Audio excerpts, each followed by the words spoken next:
Hey, good afternoon, everybody. This is Garrett Fuller with MMORPG. We are still at Blizzcon. I am with Ernst and Barry. They are two of the producers for World of Warcraft, and they're going to be working quite a bit over the next week with the live launch of Warlords of Draenor. So they're going to tell us a little bit about kind of what they do when the game goes live.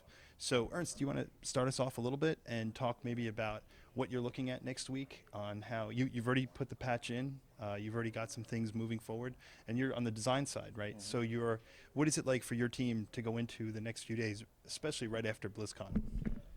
Well, if all goes well, it'll go very smoothly. On the day of launch and on the actual moment where we want people to start playing the new content, we'll just flip an invisible switch and people can seamlessly, smoothly just glide into the new content. And at that point, all eyes will be on the game, on the forums, and as bugs get reported and stuff gets reported to us, then we'll go in and fix them. And like I said, hopefully it'll not be too bad. Cool. And Barry, your team's really the live team, right? So you're kind of really Sure. hands-on with what's going on. Yeah, so for engineering and live operations, an expansion really starts when the pre-patch hits. Because all of the mechanics and engineering and infrastructure that we've invested in this expansion largely goes live as far as those underpinnings with the pre-patch. So when 6.02 hit, that was the start of live and launch for us. And we've been pretty excited about the level of stability and how well the pre-patch went. Also, as designers are monitoring how folks are engaging with the content, how the new systems are working, our ability to take the feedback that they're seeing and the requests that they need to get back out to make tweaks, to Ernst's point, we're the ones who make sure that spice flows. So that's kind of our job, and we're pretty psyched and looking forward to flipping the switch on all of the Draenor content next week. It's gonna be big. I like your Dune reference too, by the way. I'm not gonna lie. That's for free.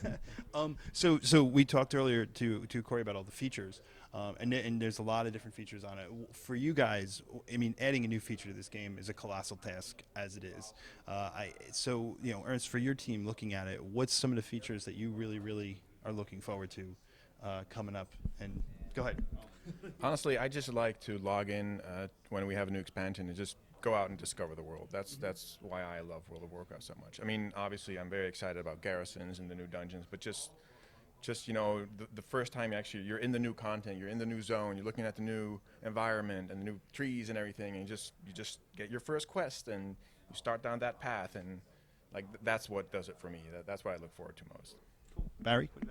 Well, as far as what we're looking forward to on the engineering and live operations side, it really is. It's not just our stuff, but it's the collaboration. Like all of these months, these years, the work of design, art, and engineering coming together into what players are actually experiencing. So I think for us, some of the technology we've developed to enable garrisons that was inspired by learnings that we took from the farm.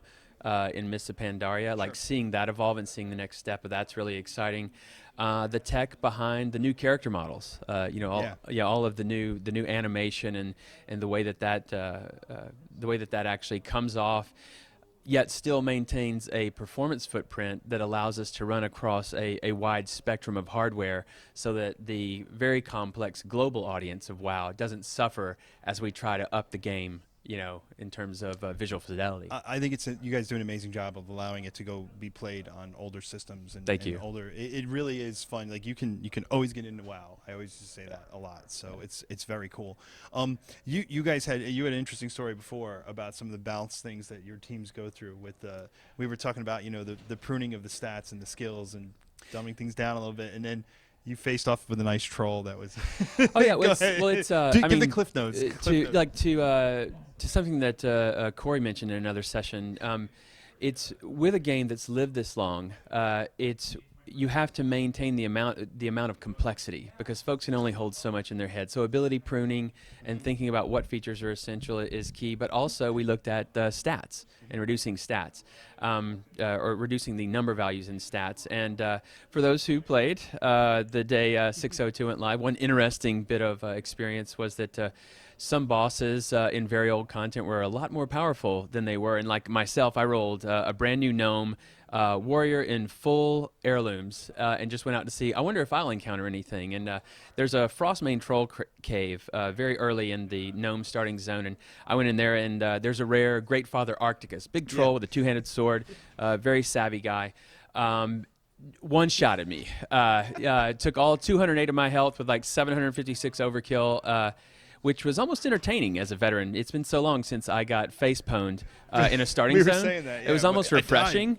And then laying there while I filed the bug report, it's the noobishness. But watching other people who just assumed I must not know how to play yet also try to take him on was also entertaining.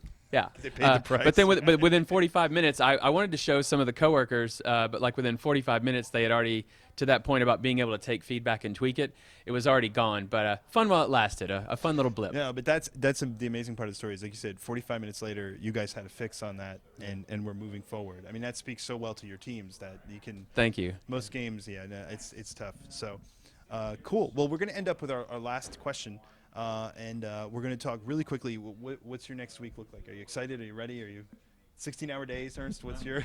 I'm very, very excited. Like we've obviously had to play a little bit in our beta to get familiar with the content and everything, but I've tried to not do.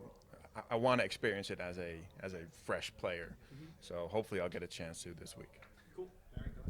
Yeah, we're obviously excited to experience the content as players ourselves, but there's just something about that, when EU goes live next week, on what is Wednesday afternoon our time, just watching it and then having the health monitors and the player count monitors up there and just watching it swell.